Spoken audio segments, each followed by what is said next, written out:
Everyday objects deserve to be beautiful, like this red powder-coated steel packing tape dispenser, or this small tape dispenser, or this other small tape dispenser in a different color. Okay, I swear this applies to more than just tape dispensers, but hear me out.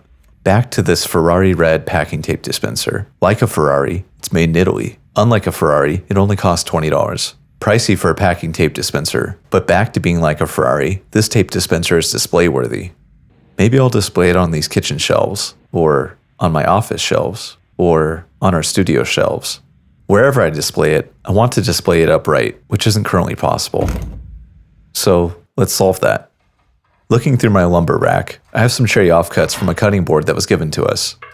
It had curved edges and a juice groove.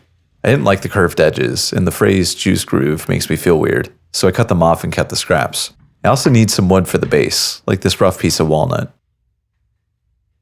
I'm thinking these cutting board edges can be the side supports for the tape dispenser, with a piece of walnut as the base. First, I need to figure out the dimensions of the stand.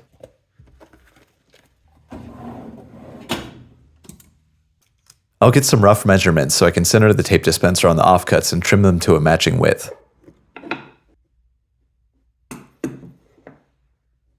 My marking pencil keeps squeaking and is overdue for service. Most people will think this tape dispenser is silly and unnecessary, meaning a dedicated display stand is even more unnecessary. But I treat few things more seriously than doing what's unnecessary. I set up to make the first cut on each piece.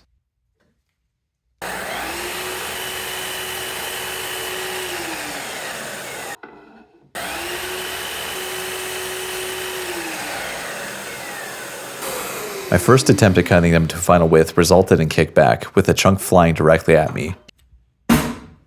It could have been a bad situation, but most importantly, the wood wasn't too badly damaged and salvageable. I was also fine. For the second attempt, I grabbed some double stick tape and some plywood scraps to make a quick zero clearance fence. These cuts went much better.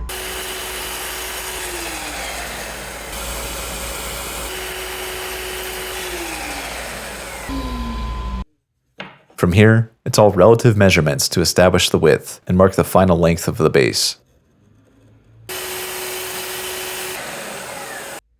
I glue it up with some wood glue and CA glue with accelerant so it cures instantly. This sets up enough that I can immediately trim it down to final width to get it flush on both sides.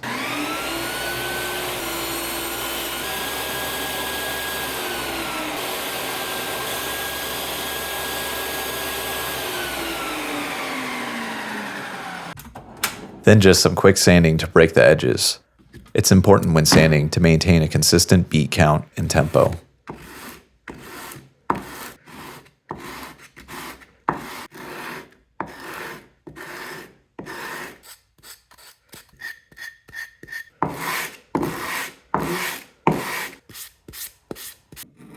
We don't want this display stand to mar other display items or surfaces, so add some cork to the base.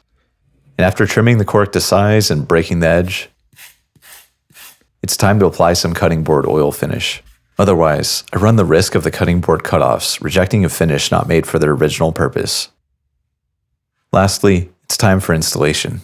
The cutting board grooves make for convenient handles, and the tape dispenser can now stand proudly upright.